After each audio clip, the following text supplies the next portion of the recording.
Hi there, it's Chris here for the Moonbase 2 in a visual medium, and I'm here with two very fine gentlemen.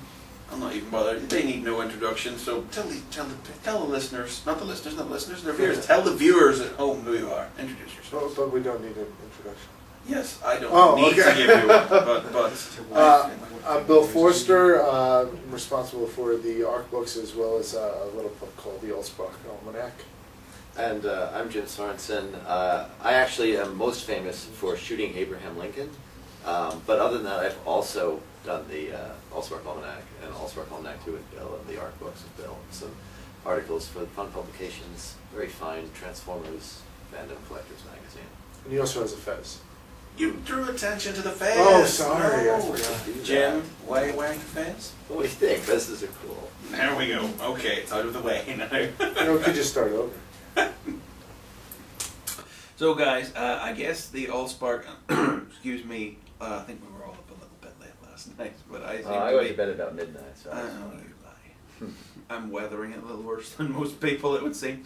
So the Allspark Almanac is probably what you're best known for. aside from the Lincoln thing. Aside from the Lincoln thing, Yeah. yes. Apart from, naturally. Yeah. But this is Do England, they have so Lincoln? really it's just the So they don't Allspark have Almanac. Lincoln. No, we don't have them here. We didn't. Okay. No, Lincoln's in He's- Nebraska. You should know Oh, that. sorry. He's the guy on the penny. Penny, I think it's called a pence over here. Yeah, well, we call penny too. Do Do you have Lincoln on the fence? No, Oh, we have the queen. Okay. fez. Freddie Mercury. I'm losing it. Okay, so I guess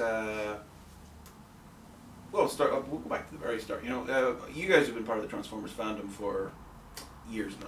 Oh, Jim, wow. Jim, you go back to the '90s, like. Oh, easily. Well, I mean, fandom, yes, I suppose. Yes, about fandom-wise, we'll go back to the 1994. start. We're going way back here. Yeah, I mean, my first exposure to Transformers was the old, the pre-Flora Dairy commercial with the black-helmeted Megatron. I said, oh my God, these guys are even cooler than GoBots, if that were possible.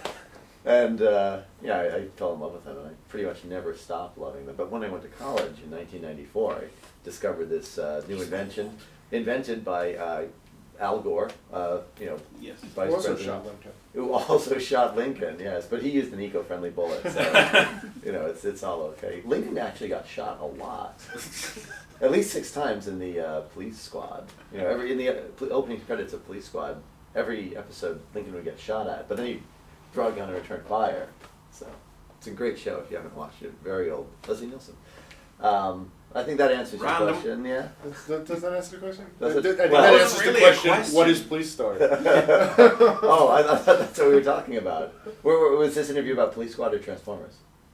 Whatever you're happy talking about. Okay, so in the first episode of Police Squad, no. So 1994, I found the internet and I went looking for Transformers stuff, and I found Alt Toys Transformers, which in 1994 was pretty much what Transformers fandom was. And there was like some Trans-Fans magazines, as they used to do back in those days, where they'd photocopy magazines and print them around. I actually sent off a application to join with $1.25 or whatever it was, and they never sent it back, so they probably couldn't read my terrible handwriting.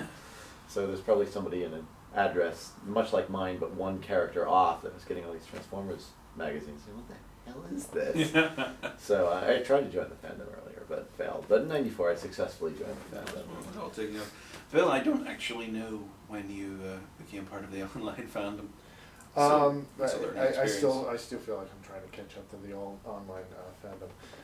I got into Transformers. You know, when I grew up with Transformers like everybody else, but I kind of went the way of comic books after a while. But I became friends with him when we were both teenagers, and he drove me nuts with Transformers. That's all we would talk about, and I wasn't following him at the time, so it just sounded like another language to me. And he went out to Japan, and he comes back and he says, I got you something. You're not going to like it because it's Transformers, you're not the Transformers. But and he gives me this shiny tarantula that transforms into this hot chick with a removable bra and high heels. And I loved it. And he said, you should go to BotCon with me. And it was in Raleigh, North Carolina. I went down there, and they gave me a pink version of it. A BotCon 2000. And And I kind of got exposed to the fandom that way. Found there was merit to this Yeah, whole thing and through that. we got to sit in the lobby and talk to other fans, and I was telling a story this weekend of going in an elevator, and this guy in a cowboy hat gets in, and it's Scott McNeil, and I didn't really know who he was, and as soon as the door shut, he goes into Waspinator, and we all hit the back of the wall, because his arms are going, and we're all just in this elevator while he's going nuts with the voices and what have you, and it just appealed to me, and it just sucked me in. As far as getting online fandom, it's just I don't know, it just gradually happened since I've been making the books. You can't not these days. I mean, I'm still amazed. I've met people here this weekend. It's like I say, where would I know you from online? And I was like, I'm not really online. I'm like, what? What? I don't. Or just in general, or with Transformers specifically? How do you be here? So Transformers is fine. How are you here now if you don't what? Yeah, I can't fathom I find I do a lot of reading, but I don't do a lot of talking. So what happens to me is, like I won't post stuff because I just don't want to be the guy who's like, I also agree. Yes. Okay, squared. Yeah. So, the arc, I suppose, is where we begin talking about the pro stuff that you guys have done. I don't have any leading questions. You just go. The arc's a book. Yeah, all right, okay. That's really all we got. Okay. No, pretty much. I mean, we've told the story before. Is it still interesting with the whole? No, it's not. No, it's camera on. Completely okay, fine. So now you get to see it with Fez. with gesture. Oh, I don't know if the Fez is adding value to this. In fact, I think I just graduated. Don't pay attention to it. There we go. I'm not paying attention to it. You wouldn't even know I'm learning. I hate if this was an audio interview because we haven't mentioned it yet. Twice. No, I'd been into. I get very obsessive about different things, and big things like Transformers or Babylon 5, and then within those areas, I get obsessive about specific details. Like I got very into science fiction fonts for a while, and I was decoding languages. In fact, for a while, the thing I was best known for in the fandom was I was the guy who cracked the Beast Wars language and figured out what all the letters actually said. So every week there'd be a new episode of Beast Wars, and then 3 or 4 days later, I'd post the translations of all the things that scrolled across the monitor, and it's all archived on Google, so you can go find those messages that I posted. So that was sort of what I was known for. So I get obsessive about things, and one of the things Jim's very obsessive about things. Jim can't sit still. He's either flailing about. I mean, like how many times today when I'm drawing sketches, I'm going like, stop hitting me with your knee, because he can't sit still. So when he gets something in his head, he just everything, every ounce of energy goes towards the subject. So when he hits fonts, he has to do every font. He hits character models, he has to get every character model. It just becomes part of his persona. Yeah, but effectively, I'm obsessive, and I got into character models, and I got into it. Well, I actually always liked the profile books. I thought the Transformers Universe profiles that I had all four. I had every issue of the Marvel U.S. comic, and I had all the Universe books, and I had all. I loved the profiles in the back of. You're an official handbook of the Marvel Universe, kind of guy. Yeah, I am. And it's and I thought they were neat. And those, of course, were all. I didn't know they were, but those were all character models with bios too. And then I saw a guy, Rockman 666, who had a that's going back. Pretty cool transform. It's still up, actually. I'm still there, but contact. Does the guy still live? What? Does the guy still live? Oh yeah, he's still live. Yeah, well, I don't know if he's part of the fandom, but I'm actually still in contact with him, so he's a nice guy. Once in a while, you hear a name or a screen name or whatever, and it's like, wow, that's cool. Oh, that's a long time ago, isn't it? And I feel old. he had all the scans of the Megatron Laserdisc, and it had all the character the main character models for the Decepticons from seasons 1 and 2. And I said, wow, I really love this sort of production. I didn't quite know what it was, but because it's all in Japanese. At the time, I didn't read any Japanese, but I thought it was really cool, and I went crazy trying to track it down. So it was the Megatron Laserdisc. So the first step was trying to get all the other Laserdiscs. So I eventually got in touch with Doug Glynn from the fandom, and he had photocopies of it, and he told stories of them all going down to a Kinko's or a Staples or something, and photocopying all the Laserdiscs from the guy from Japan who had it and lent it to them. So he didn't actually want to photocopy them because they're oversized, they're really big. So he wound up sending them his originals to me, and I I felt bad. I sat on them for what? It must have been about 2, maybe even 3 years before. When are we talking? No, when is this? About 2000. I don't know. I don't remember. It must have been around the year 2000 or 2001. So actually, I would have spoken Japanese, but a little bit, not enough to decode all the kanji. But I could read all the names. Not really germane. But he sent it to me. I sat on it for a long time, and eventually I scanned it in. I sent it back to him. He's like, "Oh, I almost didn't think I was getting these back. Thanks." I gave him a copy of the book to make up for it. So then I had all the basics. I said, "Oh, this is cool, but there's got to be more out here, right? I mean, they have to do this for everything." And by that point, I kind of knew what a character model was. And I won on eBay. I found this auction for the Marvel Comics series Bible from. It must have been probably about 1986 or so, because that was the characters that it went through. And so I wound up bidding on it a crazy amount of money. I mean, over $1,000, I think.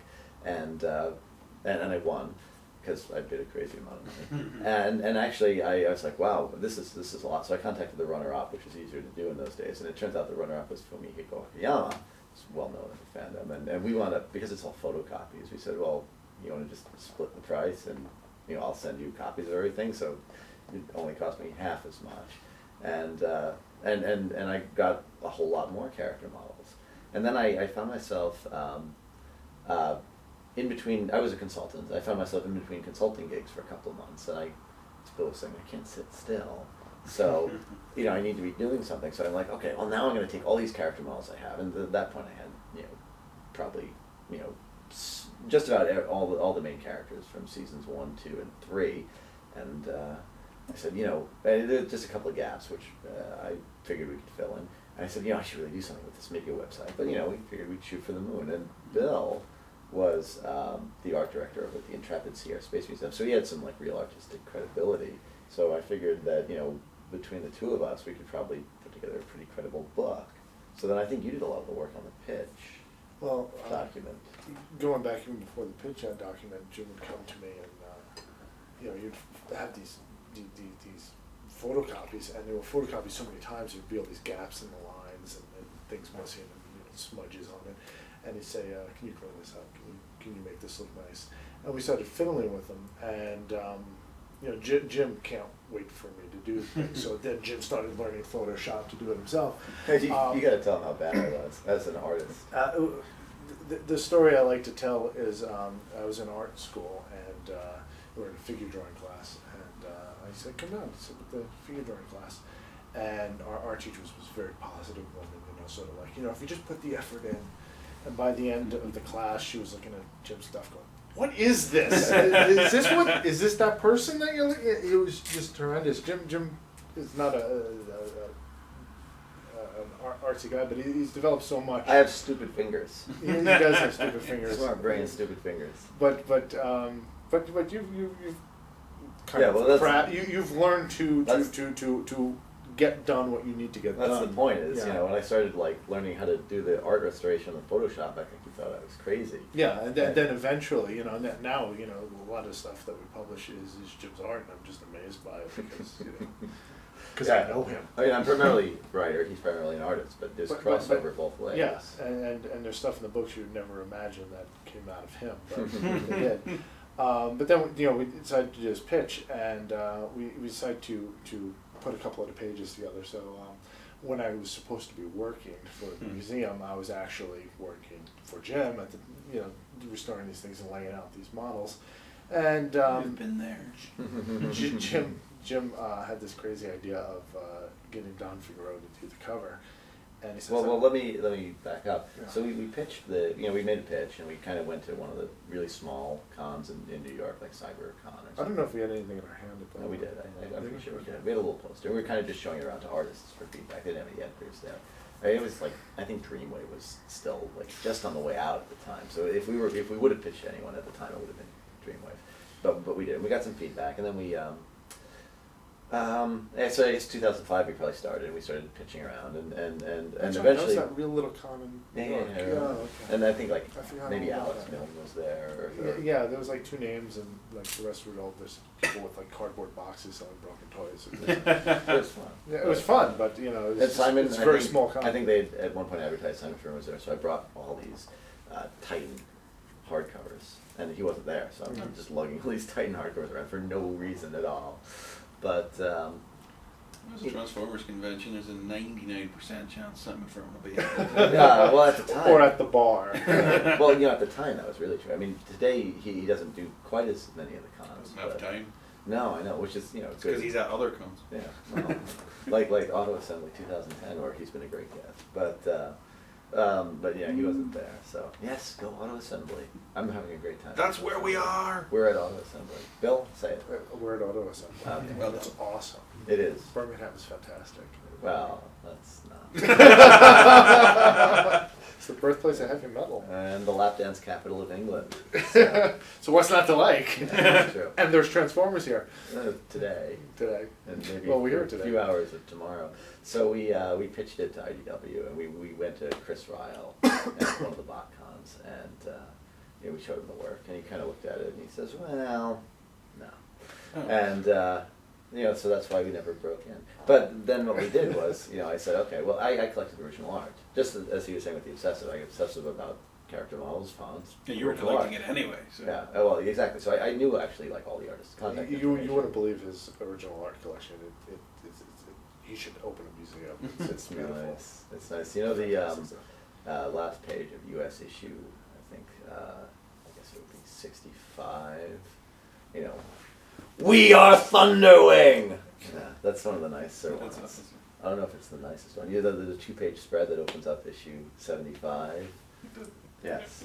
On the edge of extinction. Back when the lettering was built into the art. Yeah, so I have the lettering too. If you go into his house, it's just all over the walls. It's fantastic. It's pretty cool Pretty stuff. So anyway, I had Don's contact info, so I wrote to Don and I said, would be interested in doing a cover for us. And he knew me, he kind of liked me, so, and he was really big, he's still really big, but he's really big at the time especially, so he, did up a cover for it, and then we revised our pitch a little bit, we refined it a bit, and we submitted it again, and then they bought it, so, I mean, I think. So the night before the con, I think it's in Chicago, he sends me this image, and I have to color in this Don Figueroa drawing really quick, and I color it in, and I wind up in the middle of Manhattan at 2 o'clock in the morning. Meanwhile, I have flights at like 8 in the morning, and at all night Kinko's printing these things out and putting binding on them and what have you. We made about 10 They of them. look really professional. And I wish we still had one.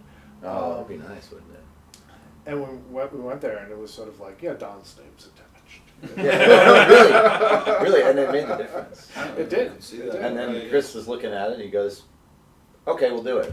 It was I at think the con. He said, "We'll do it," and he gave him a We business card. kinda And we came worked up out the to- details later, but he basically greenlit the We project. came up to him, we said, Don's on board for the cover, and here's what the cover would look like. And it's a black and white book, so it's not going to cost you a whole lot of money to print it. And, we kind of approached him very professionally with it. And he looked at it and just kind of went, "You got 200 pages." So, Yeah. So, and that was how the art came about. And then I knew that Bob Diansky was working with IDW, so I said, because I spoke to sort of the usual stuff. So I wrote to Simon because I corresponded with him a little bit, and said, "Oh, do you have any of the character art?" He goes, "No, I wish I did. I'd help you out if I could." And, he said, "Maybe you should try Andrew Wildman," and he didn't have it. And then, so, I was sort of out of people that I knew who might have it. I had enough, actually. We had enough to do a pretty good book. Yeah. But they said, "Hey, could you put me in touch with Bob Budiansky?" So they introduced me, and Bob was just fantastic. And he had, it's all in the introduction, but he had this, big case of materials that he'd saved, including, pitch documents and scripts and his original artwork and a whole lot of character designs up through, more or less when he left the book. So it was, I guess, through about 1988. And so yeah, and he let me scan it all in. He said, don't scan any of my scripts, don't scan the original artwork because that's sort of mine, but this isn't mine. They just sent this to me, so feel free. So I scanned it. It was over Thanksgiving weekend, actually. yeah, he's So- eting dinner. He's eating Well, he's Thanksgiving not dinner quite with his eating family. dinner, but it's that. It was like the Friday after Thanksgiving. I This was guy's at in his his house. basement. And, I'm in the basement. I'm on the floor, cross-legged. Scanning. I had to do it over the course of 2 days, but and I got a ton of material, and there was a lot of stuff I didn't have before, and there was a lot of stuff I did have before, but in much better shape. Which made all of my hard work go up. No, I don't think we lost that much. I think the big one we lost was Rat Bat. I don't even remember. Because we didn't have. Locked it out. Well, we didn't have Rat Bat's cassette mode, but it was. Yeah, that's right. But it was in the That's Transformers universe, and I did have to work on that one anyway. Yeah. So. Okay. Would you like You scan did it have from to the work on universe? that. and Yeah, and then rebroke it down? yeah, well, exactly, because you can basically see where all the lines are. So but it's because it's all the Zipatone color. It's all the dots. Yeah. So it's not that easy. You can't just magic wand grab it and then take out the color. I mean, you really, and you can't just grab the black because it's inked. So even if you just grab the black, it's this. It actually looks much better in some ways than the character models, but you can't have 98 pages of completely black and white and 2 pages of shaded. It just it would stand out in a not good way. Eloquent. Eloquent. Yes, thank In you. a not good. So I'm sorry. I was not up till I was up till 5:05 last night, and I got up at 8:30. So, you're lucky that I'm able to string English language sentences together or words. So we hope that answers your question. What is the show? Please story. Well, the Arc 2 happened in quite short order. About a year later, right? After. We got greenlit shortly after. Because what happens is A lot of the work we did on the first book, a lot of the stuff we accumulated, researching the first book, got us a lot of the material that wanted in the second book. I was So it gonna was a lot. ask. It wasn't like we were starting from scratch, like we did with the first book. well, we knew we were going to have about 200 pages. So originally we were thinking we'd probably cover the whole thing. Mhm. And then, Bob had so much stuff, and again, such higher quality in many cases stuff, that instead of having, 2 or 3 characters to a page, we could mostly have 1 character to a page, and occasionally have 1 character spread over 2 pages. So, we would have had, the Arc 1 and 2 as sort of 1 volume, and everything would have been half the size. So, we're obviously much happier with the way it worked out, but, it still would have been a good book, even if we had met Bob. It just would have been a little different, not as deep. So, but yeah, we'd already had a lot of this material, and at this point we kind of knew how to lay it out. And here's the funny thing: the Japanese stuff was actually in much better shape than the American stuff. So Imagine that. Yeah. well, but it is a little in some way. I know we're It was used to the because fact that the Japanese rarer. save stuff. It's certainly rarer, but It's you rarer have out the- you have here, the- you but have the they're more belief used that to it's- saving yeah. stuff. Yeah, we don't see it so often, but of course they tended to be better about saving and printing Well, in our attitude magazines. is it's a television show from 1980. We'll just throw it away, Yeah, Sunbow wasn't really, thinking Sure. that, or Sunbow / Hasbro weren't really thinking themselves as, we are a company that makes intellectual property. I'm sure they were thinking they were a company that make toys. Now they're a company Yeah. that makes intellectual property, one very important arm of which happens to be toys. But, I think they realize that what they're creating is stories, and, Yeah. and that's where, a lot of their value lies as an organization, as a company. But, I think maybe the Japanese studios had a better sense, or maybe they just had more of a culture of, we're going to publish these, we're going to save these. So they were easier to track down and in better shape. So in a lot of ways, the Arc 2 was less work. Mm. Now, that said, we put about the same amount of work into it. So what happened is, it's sort of an 80-20 rule sort of situation. It's like, 80% of the book took, 20% of the work, and then we spent, most of our time on this last, the obscure edges. Bill probably spent about a week redrawing Grandis's base mode, which was awful and tiny, and we used it nice and big. The best one we had was fantastic really job of small. that. And it's like, can you draw all the inner guts and diodes? And I'm like, I don't even know what I'm looking at. I blow these things up, and I'm like, is this a circle?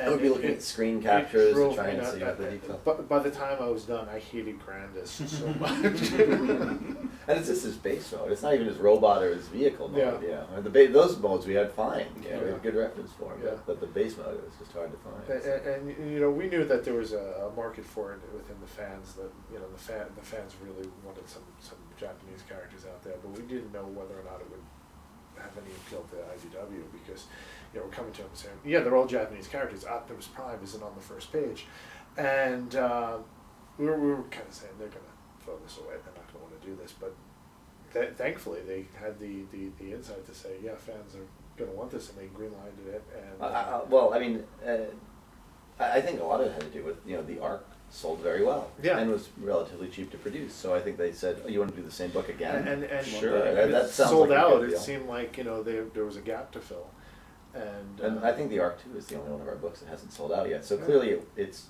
in some senses, it's the least popular, but it's clearly popular Get enough. out there and make it happen. Do it. And But they came to us and they said, well, who do you want to do the cover this time? We want Nick. We'd really like, because I'd been corresponding with Nick. I've been after him to get some of his artwork, and he said, "Oh no."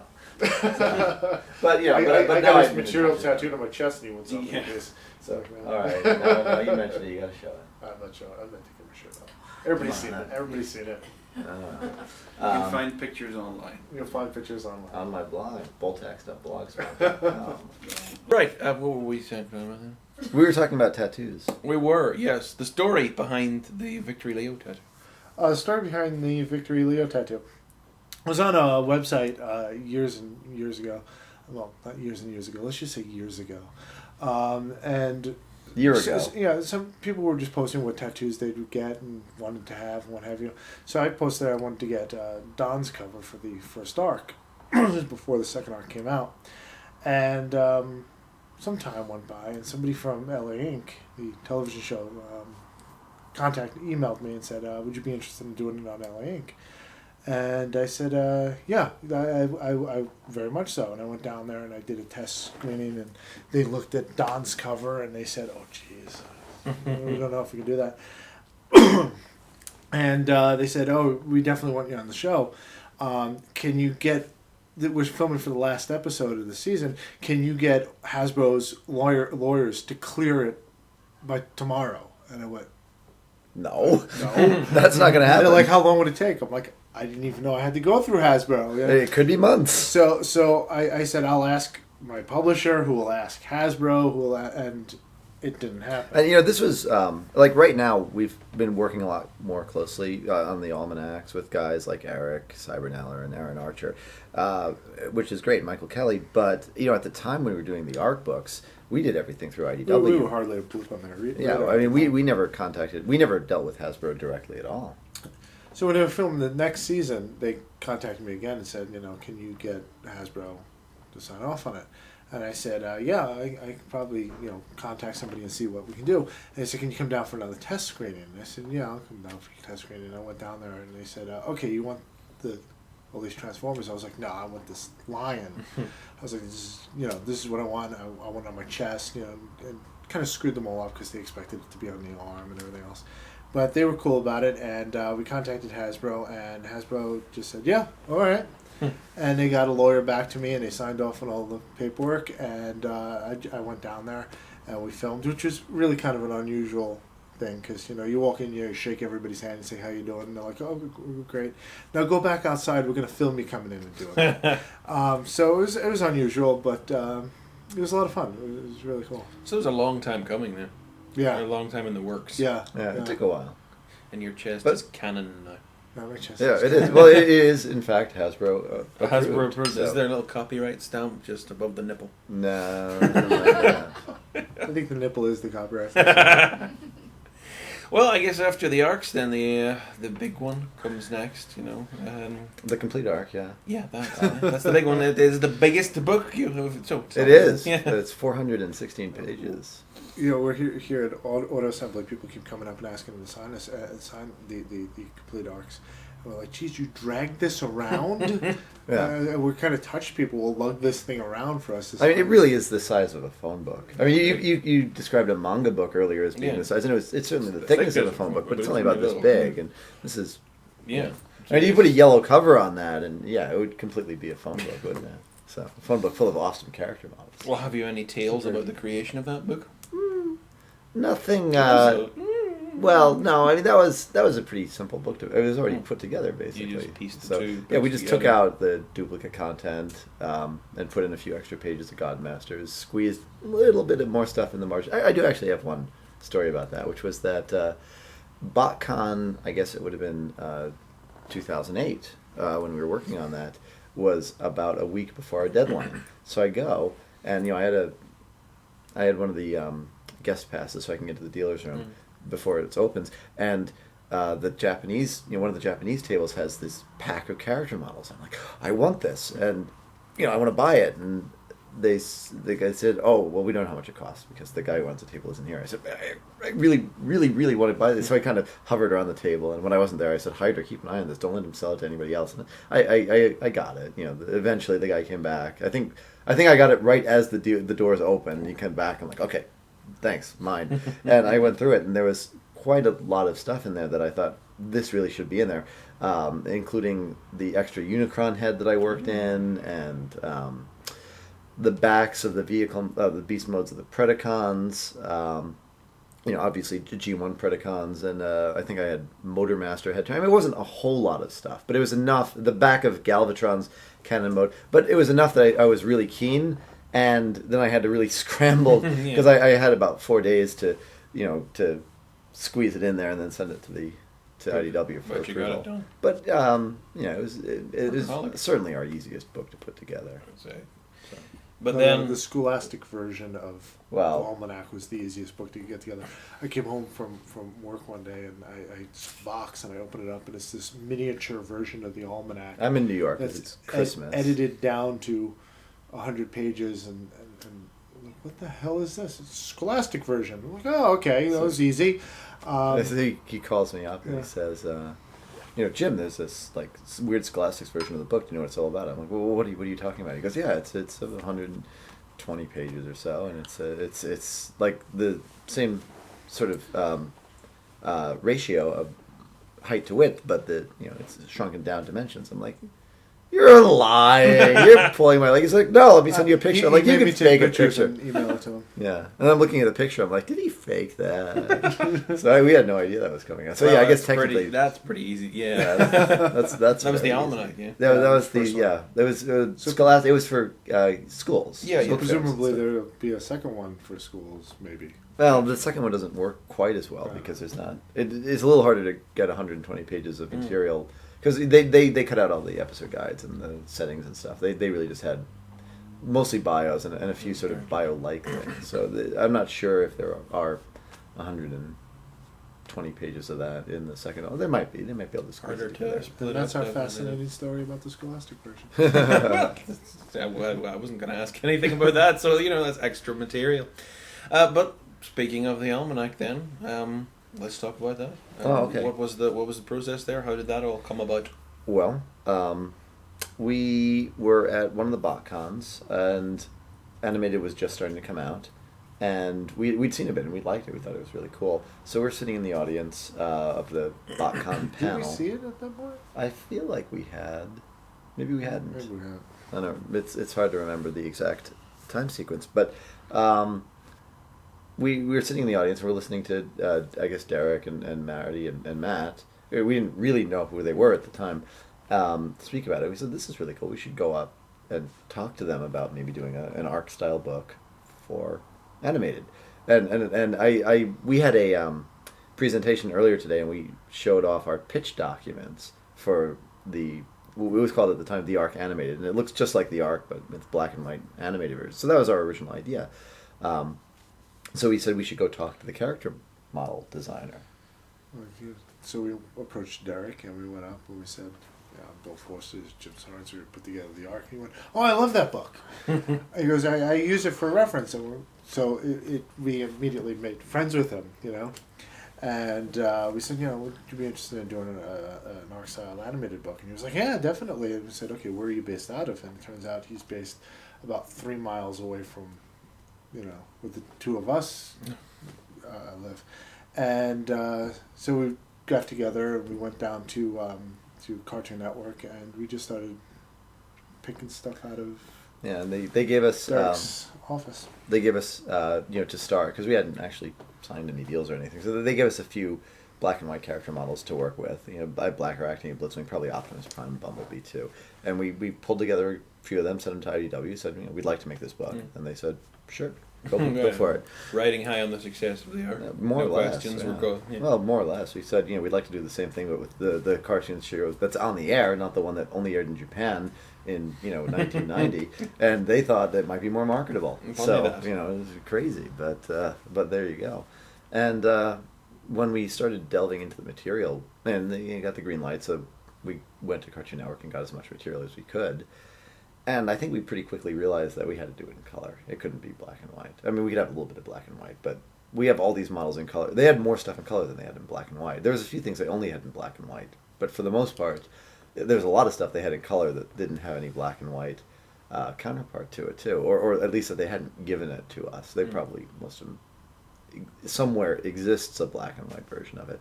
So we pretty quickly tweaked the idea of doing it in color. Yeah. And then we, they gave us 200 pages, and the character models certainly don't fill up 200 pages for, unless we did, season 3 or what have you. But so we were like, well, what would make this more interesting? We're already breaking the format by adding color. So, we could add character bios. And we're like, yeah, we could add episode guides. And we're like, yeah. And we shied away from it because, quite frankly, episode guides are boring. Outside of a Mystery Science Theater book I bought years ago, I've never read an episode guide that was even remotely interesting. So we kind of came up with all these dumb ideas, and I kept saying, let's just do Sorry. Let's have Sorry narrate everything. And he didn't like that idea because, because it's not a good idea. It's not a good idea. It's not a good idea.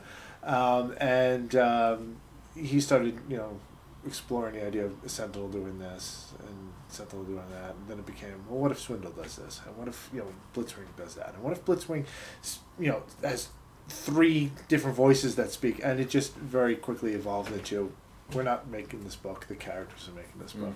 And then we decided that we're going to do the episode guides in the universe as well, and those we didn't want to do as sort of the faux interview style that we use most elsewhere in the book, but we still wanted it to be in universe somehow. We came up with the idea of using documents and print material that might exist in the universe. And then even that, we had a lot of standard Autobot incident forums, and we're like, this is cool, but we don't want 10 pages of this in a row. What are some other, how does Fanzone do that? Well, and we figured Fanzone wouldn't do that. He'd have a police report. Well, then it should look like a police report. It should have typewriters. Yeah, and we also put broke a coffee stain on it and just kind of went nuts. And we had to have different reports for the Autobots and the Decepticons because they wouldn't have the same operating systems, you wouldn't think.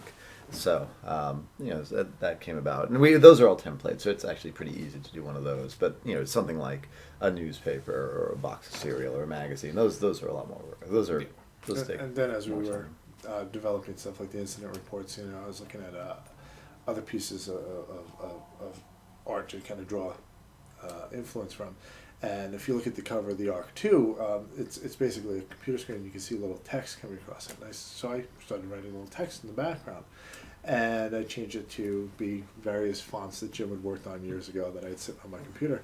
And I said, Jim, look at all this crap in the background. He goes, oh, it looks good. I said, you know what it is? It's an Iron Maiden lyric or whatever it was. And he's like, no, we're going to change that. We're going to put this in there. And before long, we were just sitting around for hours going, yeah, and then we should quote Blondie, and then we should have, a reference to, Quantum Leap, and then we should have, Godzilla. And we just went crazy with it, and that leaked through to our writing and everything else. And everything just became crazy references, which better than anybody. Yes. That was going to be my next question, is what inspired that, but it was just sort of an organic... It was just an organic thing. It was growth. just simply a design element that just got way out of hand. And I don't know if I say way out of hand. Well, I think it still works. As a design element, I think it still works. Our goal was to, especially with the second one, is have all these crazy references in it, but still make it very attainable for people who don't understand, and not have it overwhelm anybody other than you. Yeah, that's why just me, yes. Well, that's why we faded them out too. Yeah. So it's it's not immediately obvious. They're not If you just face. I think if you look at the first one, and I can't remember it very well at this point because it's all sort of blurred together. I think like most of the hidden things, like the Cybertronics and whatever, those are mostly the outside references. And then for the most part, the ones that are worked into the body text are the Transformer specific ones. That's more or less how we did it. I mean, there's the lines started to blur a little there with the second almanac. Well, the second we felt we need to up our game. I mean, not just for your benefit, partly because of you, but we just felt like we kind of that was our thing for that book now. Yeah, it became its hallmark. Yeah. I mean, people expected it, so you don't want to. No, in fact, there was a conversation I was having with Hasbro where we were just brainstorming about what we could include for part 2 from Hasbro's side, and it was really a very productive meeting. And about halfway through, somebody, I think it was Eric, said, "Oh, by the way, are you planning to have a lot of references and in-jokes in the second volume?" And I sort of, it's a phone meeting, I sort of very nervously, so I can't read the body language. I really don't know what the tone is or what the intention behind it. So I sort of very cautiously say, "Well, that was our intention." And they said, "Oh, good, because we love those. Those are really funny." And I sort of breathe a sigh of relief.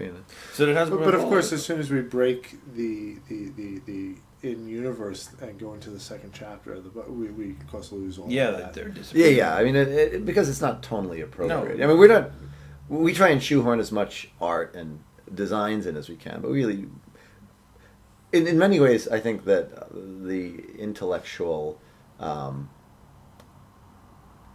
focus of the fan community has been much more on the references than on the rest of the book, and it's understandable. But in some ways, I think it's. I mean, 98% of the book is just the text, almost literally the text, not the subtext. It just so happens that everybody's talking about the references. Well, right, obviously, it's so it's unusual, kind of, and the fact is, it goes through so many different things within Transformers, within sci-fi, within that. You're going to be a fan of something we mentioned, and you're going to just focus on that and approach us and say, "Oh, I love the fact that you made a Lord of the Rings reference." Yeah. Funny, actually. I think this is weird. The last passage of I remember this. The last passage of Cybertronics in the first book is the closing monologue from Robotech. That's right. Convinced that he will be able to find Rick Hunter's lost Scott battle. Bernard abandons his homeworld and his past. No, I never watched Robotech. And I couldn't find this monologue. It took a long time. If you Googled any of those scraps of phrases, nothing came up at all. I don't remember how I found it in the end. But I said to myself, you know what, I'm going to watch Robotech. Just this week I just spent £30 on Robotech, and I love Robotech now. Oh, so excellent. there you go. Oh. That's what there's the story. Well, I'm a big Robotech fan. Yeah, so well, I'm glad that I convinced you. You did the Tyresian and Zentradi fonts back Oh, in I the sure day, did, 90s yeah. as well. And actually, the Zentradi font is a readable font. I mean, it wasn't actually used for anything, but they... Isn't it? I think there's something in maybe in the second my album. book. But what I mean, it wasn't... Oh, you mean... you made it up, didn't you? Well, no. That's it's the wrong word. Well, it's a readable font in that... the guidebooks, the Robotech guidebooks, it probably came from the Macross guidebooks. Had a character assignment. A to this squiggle, B to this squiggle, and so on and so forth. So it's actually, it wasn't one where I just made up a random order. That one was actually theoretically readable. Well, the Zentradi. Yeah, but there's the other the Tyresian I just made up. Yeah. The Tyresian I just looked at screen captures and I captured it. I tried to recreate it in font forms. So then I was really enjoying the second one, and I was actually able to recognize the Robotech references on my own after reading and watching all of that. So there's that's something for you. Wow. That was my goal with all the Iron Maiden lyrics. Didn't work Somewhere so much, out I'm there, afraid. somebody's going to go, "I'm going to listen to Iron Maiden and be a fan, and I'll take credit for that." Well, not me, I'm afraid. Well, get to it. Well, I don't know where to go now. Well, I mean, that was the first book. I guess we sort of did cross We over sort into of blurred there, what we were saying. what we were thinking about when we were doing the references in the second book. But a lot of I was talking earlier on the panel about the criticism that we got for the first arc book, which tended to be one of two things. Yeah. One of which is it's in black and white, not color, which in one sense I don't think is necessarily a legitimate criticism in that it's black and white book of black and white material. You wouldn't, most people probably wouldn't want to get a DVD box set of movies from the 30s and have them colorized. On the other hand, if you're not expecting a book in black and white, I can... But then, I think that the only people who have that complaint is really don't know what they're buying. Well, but It's like, I can kind of see where... I don't agree with it, but I can kind of see where they're coming from. But the other one that I guess hits me more close to heart is, it's not really complete because they don't have the fembots. Occasionally I get other, but usually it's the fembots that they mention. And to that we say, well, we called it a complete compendium of characters. I mean, obviously we're going for the alliteration, but if you actually read the introduction, we describe the sense in which we're complete, in which we have every Hasbro toy character that a character model existed for. Well, it's not staying on, but but fezzes are cool, so it's worth fiddling with. It's a prop, it's like having a drink. Okay, I'm not going to top that. So, what were we even talking about? I forgot. Something to do with the criticisms. The other one, we don't have all the we in the introduction. Yes. We were describing what we meant by complete. We said we have every character model for every Hasbro toy from 1984 through 87. Where it actually existed. We thought that, and then we have a lot more stuff besides that. But we thought that's pretty complete. And we don't have ones for Whirl or Roadbuster because they don't have character models, and we don't have stuff for the Fembots because we don't have them. Yeah. We haven't found them. We hadn't found them at the time. We still haven't found them. We may never. For all we know, they don't exist. Yeah, I believe they'd be out there somewhere. One would hope. One would hope. I mean, but it's just possible that only 4 or 5, 6 people actually had it, and none of them saved it. I mean, such things do happen. Tragic. There's lost episodes of Doctor Who, and there's Yeah. lost films of Laurel and Hardy. I mean, and those are still. Then it's just lost. Yeah. Well, lost is a different matter. Unless they're actively destroyed. So that complaint I feel slightly less legitimate because the first one is more like people who don't know what they're buying. The second one is like, well, we kind of describe what we mean. How apologize for it in advance. Well, I sort of. I didn't really apologize for it, Well, but I sort of apologize. set the parameters for what we're saying. What the words mean. But anyway, that's sort of far afield. But the criticism that we got for the Allspark Almanac was it ends at season 2. There's nothing. Yeah, I just see that. You very see little. that every now and again. Yeah, and I don't think it's completely illegitimate because when we wrote the solicitation copy, we didn't really know if it was going to have season 2, end at season 2 or season 3, even season 1. And we didn't really, because we hadn't had a chance to fully. You have to write that months and months in advance, so we didn't really know exactly what the scope was. So we made it a little vague and hopefully enticing because you actually want people to see that and want to buy it because it's really hard to revise later. So it's going to be around for a long time. You guys had the potential to read the season 3 scripts before writing the We almanac, did. I believe? Our deadline fell right after season 3 started airing, but certainly before it finished, but after it was all done. Or not necessarily all finished being animated, but the parts that we would be interested in. So we actually, I have all the scripts and all the storyboards. Yeah, that's nice, right? Yeah. I used as much of it as I could in the book. I mean, you would really probably. I mean, some people might, but for the most part, most of our audience probably wouldn't want a book that was 200 pages just of scripts. I would. Yeah, well, there might be a I'd market read that. for that. Yeah. But IDW did those script books for Angel. well, Get on it, son. okay, well, if there's if you're interested in this sort of thing, let us know and let IDW know and convince them that there's a. There's waving hands across yeah. the room. we can't get people to write emails saying we want an animated comic. We're certainly not going to get them to write an email saying we want the script from a show that already aired. They worked for Angel. They did. They brought that out in individual issues, and they did a trade out of it. You never know. Well. I gotta know Transformers. I don't know how that compares to Buffy's fandom, but yeah, I would read it anyway. Well, I mean, I'm certainly. I went through all of them looking for you deleted did. scenes, but so we had all that material, but we didn't really want to make a book about season 3. There were 2 reasons we didn't include season 3. One was that we didn't really want to do a book about a show we hadn't watched. Yeah. And 2, we thought our page count was 216, which was 8 pages more than we got for the arc, which we asked for, and they gave it to us. And we also used the inside covers, inside front and rear covers, so we got an extra 2 pages If there that was way. that much space, we found some. Yeah, so we feel like the books were pretty dense as is, and they only covered 2 seasons. So if we wanted to cover 3 seasons, we would have had to either sort of shrink everything and do everything, smaller, or Which of course we don't want to do because it's primarily an art book. right, or leave out stuff, which would have meant. We wouldn't have been leaving out characters, so it would have been leaving out all the stuff about like Detroit and maybe a lot of the stuff about Cybertron, and we probably wouldn't have bios with the Beautiful pictures of cameos. us. Well, but it would have been a much. It would have been less. I mean, it would have been the same just been amount. It less would have been one. basically half the what material we ultimately got. And So I imagine you probably didn't want to spoil the 3rd season for yourselves beforehand. that probably. I don't think that was our main motivating factor because we did. I did do keyword searches on the scripts to make sure that nothing we were saying was going to sort of contradict anything.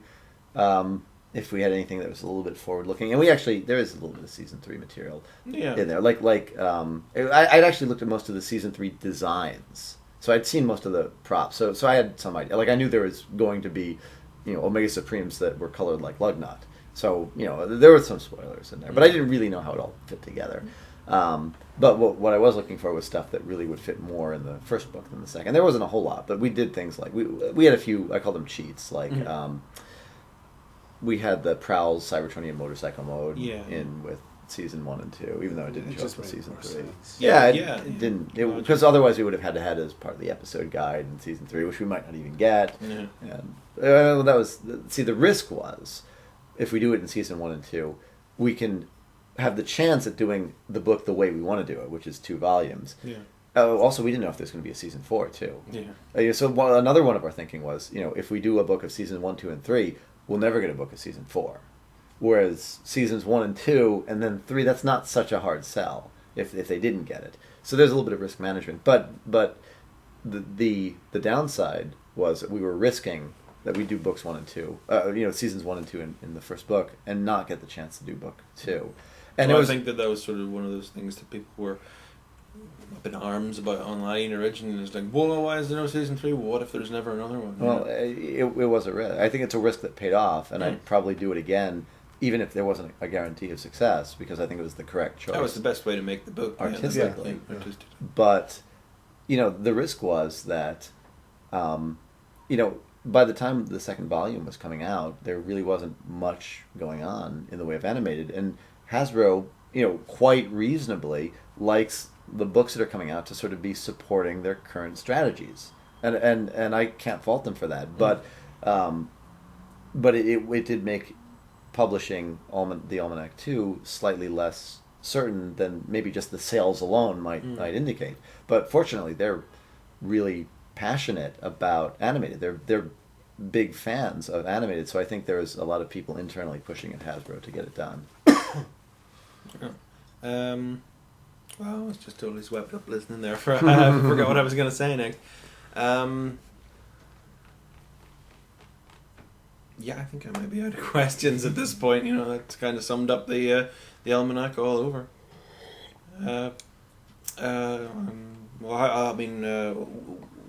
Anything you want to say to the readers and the fans of the books? I'd like to say thank you for buying them. No, seriously, thanks for buying them. Thanks for reading them. Thanks for talking about them and posting online about them, and occasionally having really heated arguments about the contents in them. No, because it's good that you're paying attention, and it's really gratifying, I think, to the two of us. I think you said it all. I mean, we put so much effort and so much of ourselves in these books, and we did it, to make ourselves happy. To see other people find so much joy and so much entertainment out of it, it's really overwhelming. We spent this weekend signing a lot of books, and people were just so enthusiastic to meet us and just talk to us and ask us questions, and it's overwhelming, and it means a lot to us. So we really appreciate the support the fans have given us, the support IDW has given us, the support Hasbro has given us, Cartoon Network. And everyone involved, right down to you. It's been really something. I said earlier today, a lot of what goes on online and in the fandom is complaining about this, complaining about that, complaining about the next thing. And some are legitimate, some aren't. But it seems like everybody sort of just embraced the almanac. And it doesn't happen too often, but it's one of those things where it was just unanimous. And it makes our job very difficult, because our next project, how do we top that? Yeah. Well, it's a whole different school. People are going to expect hidden things and they probably won't be there. No, yeah, that's because the fact is, everything has a different taste to it. When you look at the ARC books are like textbooks. Yeah. When you look at the almanac is very whimsical and very colorful.